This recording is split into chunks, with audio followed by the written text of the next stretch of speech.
Supervisor Dave Potter.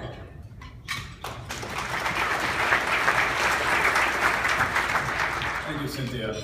Once again, the microphone is larger than I am, so I think I'll use the podium. Normally I get up here and just kind of talk about whatever rambles through my mind at the moment, but I wanted to talk to you about what happens in the supervisor's office when a disaster happens. And for that reason, there's too much sequencing and there's too much detail for me actually to be able to remember. So I took the time this morning to write down sort of the chronology of what happened with the Tassajara and the Laureles fire. I was about to officiate a wedding at 4 o'clock on Saturday at the Mission Ranch. Kind of an auspicious beginning for somebody's wedding and marriage. But I looked out Carmel Valley as I was waiting for the group to assemble and noticed a large column of smoke arising from the valley. And then I looked slightly more to the north and I saw another one. And I realized there's a fire in the 5th. It's not our first fire. We've learned some lessons from those. But it changes the daily operations of my office significantly. And I wanted to kind of share with you guys what goes through a community, what goes through my office, and what we try to do as county supervisors when we have a disaster. So I want to take a moment, and I did actually prepare some thoughts, which is rare for me. While first responders received the initial call and began the challenging work of putting out 2 quickly growing wildfires, a second wave of responders also begins work behind the scenes to support the effort of the various local and state fire agencies and law enforcement agencies that were dealing with the fire along 68 and in Kashawa, the evacuation from home in both locations and the closure of a major highway. The Tassajara fire started as a result of a suicide where a 67-year-old man set himself on fire.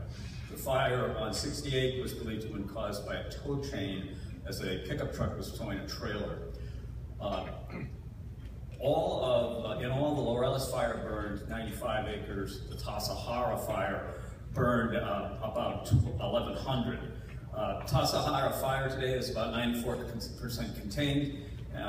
12 residents were burned, 8 outbuildings were destroyed, 1 resident was damaged. Damage assessment teams are continuing to inspect the burn area. More than 70 structures were threatened by the fire. Mandatory evacuations were ordered, and at the peak, there were more than 779 firefighters on the line. There was 61 engines from around the state. There were 7 helicopters, 5 air tankers, 2 air attack planes, and 1 DC-10.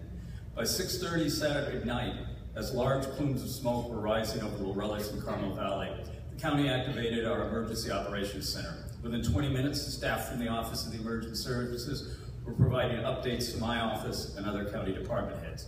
Staff from the Sheriff's Office, Planning, Public Works, Environmental Health, the Health Department, IT, and Contract Purchasing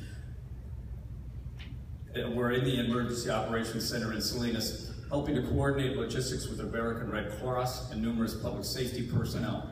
Public Works assisted in road closures. The EOC served as a clearinghouse for information to the sheriff's representatives in the EOC, who would then provide the information to the incident commander. By 10 p.m., a mandatory evacuation order was issued from areas in Kashawa and voluntary evacuation from those areas that might be affected by the fire near Carmel Valley Road. Throughout the evening, while fire crews grappled with the two fires, county staff began working with Carmel Unified School District and the American Red Cross to open an emergency shelter at Carmel Middle School. And the SPCA began preparing as to how they would evacuate large animals. Throughout the night, my office received updates from the Emergency Operations Center and the Cal Fire Operations Chief. My staff utilized social media to get information out to the community about the status of the fire and resources available to those affected by the fire. Through monitoring social media, staff could provide specific information direct from Cal Fire to constituents and relay constituent needs and concerns to the appropriate agencies. Throughout the weekend and through this week, my office has reached out to numerous constituents to provide direct assistance as well as responding to requests for information. The incident command was moved to Toro Park, and my staff has attended the 7 a.m. morning briefings and the 10 a.m. collaboration meetings every day while this has been going on. Throughout these meetings, my office has been able to arrange delivery of critical services, including a generator to a large winery and it arranged for an escort of crews into another winery as the fire began to move into the area.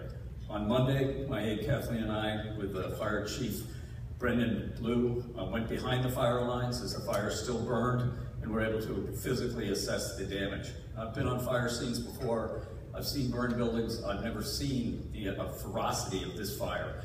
Normally there's charred timbers, there's burned ash. When I visited these buildings, there was absolutely nothing left. No ash, no wood, just concrete and metal. Last night, I convened a group at the Tassajara General Store. It was Michael Jones's birthday, and he quickly turned his birthday into a fundraiser. There was about 60 people present, and we brought with us from Monterey County the Emergency Services Department, the Sheriff's Office, CAL FIRE, Health Department, Environmental Health, Behavioral Health, Social Services, Resource Agency, the American Red Cross, the SPCA, and PG&E. It was an emotional moment for all. We answered a lot of questions. We tried to calm a lot of fears. And impressive to me most was, amongst all the tears and the hugs, you could sense a community that truly cared about each other, that had put their lives in harm's way to protect their friends. I want to take just one moment to talk to you about a fellow I was talking with last night, Bob Evans, who had heard there was a fire on Tassajara Road, left his home, went down to the road, and for the next couple of days fought that fire. He left, his house burned, along with the house that his relatives owned.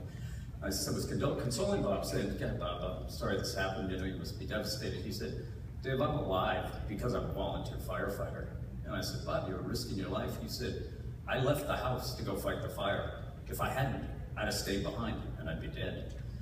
Bob is an amazing individual, but that sense of spirit, that sense of the community is what makes Monterey County so great. That's why I'm proud to serve. That's why I appreciate everything those agencies do and all your interests. Thank you.